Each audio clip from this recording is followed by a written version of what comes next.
Hello Malos! Welcome back to Karenliz TV. And for today's video, meron lang ako naisip gawin kagabi. And yun yung parang survey or poll na mga gagamitin ko for today's look. Or for today's makeup, or for today's makeup tutorial, whatever. Sorry, ang kalat na likod ko ha, kasi yun nga yung ginawa ko kagabi. So, each category may pagpipilian, A or B. So, ipapakita ko na lang sa inyo yung mga photos. Pag foundation, yan yung pinili, diba? So, para alam nyo na talagang yun ang pinili.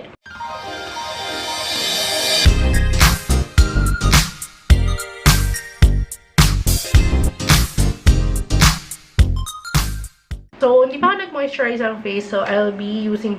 Hindi ko na nasama to. Hindi ko na na-include doon sa poll. Pero ito yung gagamitin ko, yung Bare Essentials Primer Water. Kaya ganito, parang ang glowing ng skin ko is because ito yung ginamit ko last night. Iba yung effect niya talaga. Lalo na yung kanyang fixer cream. I super love this. So, hopefully, malighten niya yung mga marks ko. Feel ko deep kasi ito kaya ganyan ka siya ka-dark. Itong primer water, parang hinihigop talaga ng skin ko. As in, parang iniinom niya. As in, yung water talaga.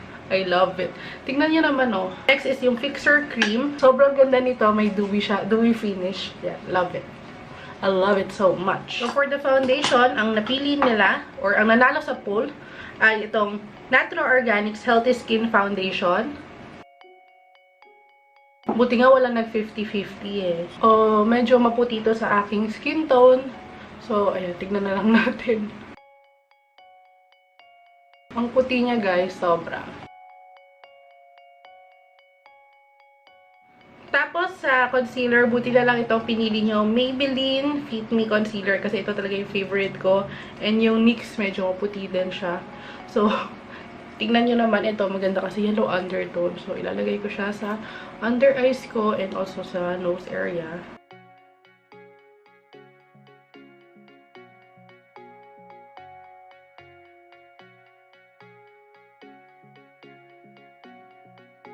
So, next naman, ang pinili niya sa powder ay Nito Final Powder in the shade Creamy Glow.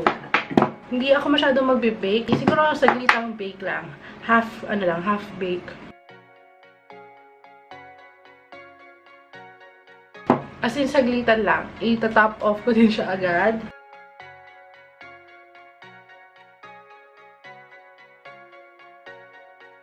For the kilay, ang pinili nyo ay Charm Cosmetics Brows on Flick.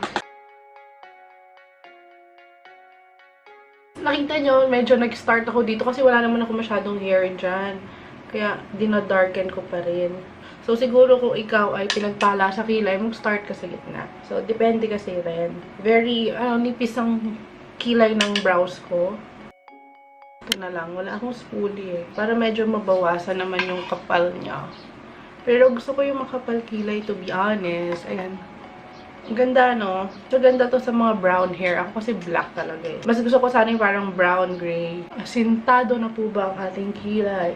Hindi ba vaing marangal? So, ayan na po ang ating kilay. I love it. So, for the eyeshadow, ang pinili nyo ay berries. Oh my God, why berries? Gusto ko yung peach. Pero okay, dahil pinili nyo ang berries. Yan. Ito yung berries ng BYS. And, ang gagamitin ko ay, okay lang, pwede pa rin naman to. This shade. So, let's go for, sundown. Nilagyan ko naman ng concealer at powder. Nilagyan naman niya ng foundation. So, carry lang. Uy, ang ganda nitong sundown.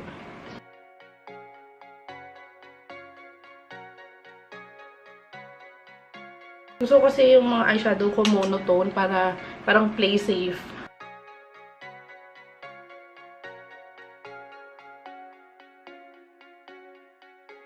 Pero, for today, hindi tayo masyado mag-play safe. Let's play with colors. O, diba kahit walang primer, ang kulay niya. So, next, gusto kong gumamit ng purple. Gamitin ko tong Cherry Bomb. And same eyeshadow brush, kasi light naman yung nilagay ko kanina. And mas maganda para mas magbe-blend siya dun sa sundown. So, dito sa corners ng aking mata, ala, ang ganda pala. I love it. Medyo makapal yung eyeshadow brush. So, mas madami siyang napipick up na color. Wala, ang ganda niya sa gilid. Wala, ang ganda ng kanyang blending. So, gusto ko din dito sa inner corners. Pero later, papalit ako ng brush. Ito muna.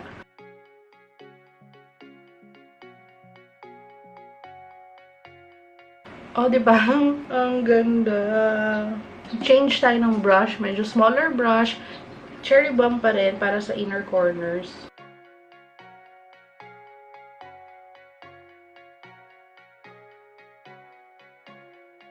Tapos medyo idadaan ko sa aking crease. So, fake crease yan para mas mag-blend lang. Tapos, kuha ko ng clean na blending brush para ma-blend ng maayos ang ating eyeshadow.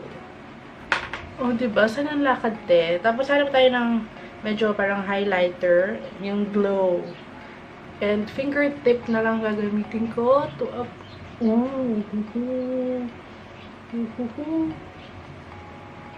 Ang ganda. So, kukunin ko yung ginamit ko na maliit na brush kanina para mag-blend yung gitna. Tsaka ito, yung mga side niya, para maganda yung blending.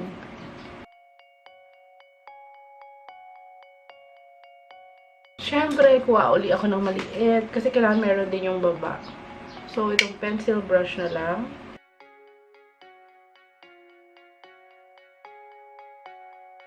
I love the eye look. Alam nyo guys, nakalimutan ko maglagay ng mascara ata dito. So, anyway, sige. So, for the eyeliner, super beauty yung pinili. Kalimutan ko pala mascara, ang bobo. Kasi hindi talaga ako pala mascara, so nakalimutan ko siya. So, eyeliner.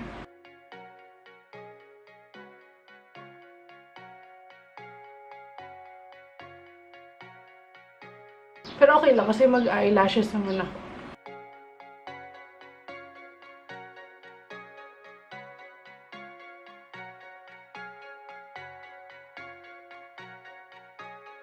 Tapos, lalagyan ko nung onting brown sa ilalim. So, later na yung mascara.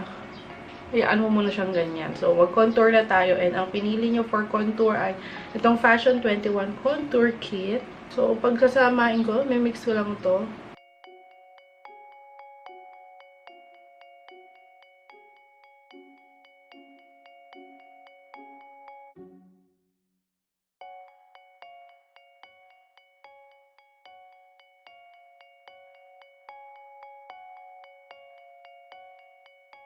For the blush, ang napili nyo ay itong Maybelline Color Show Blush in the shade Fresh Coral. Wow, ang colorful natin.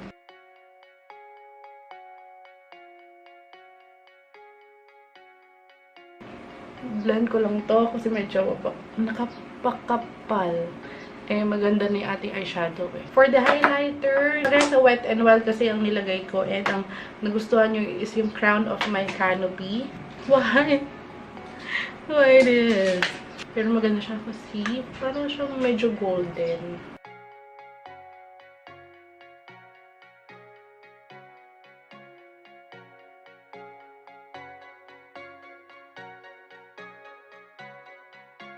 So, for the lips, ang napili nyo ito.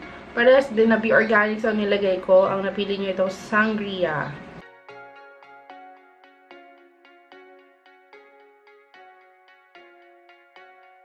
So much color sa face ko ngayon. So, ito yung inyong napiling look. Medyo ito tone down ko lang yung aking powder. Sige na, pagbigyan nyo na ako. Where's my powder?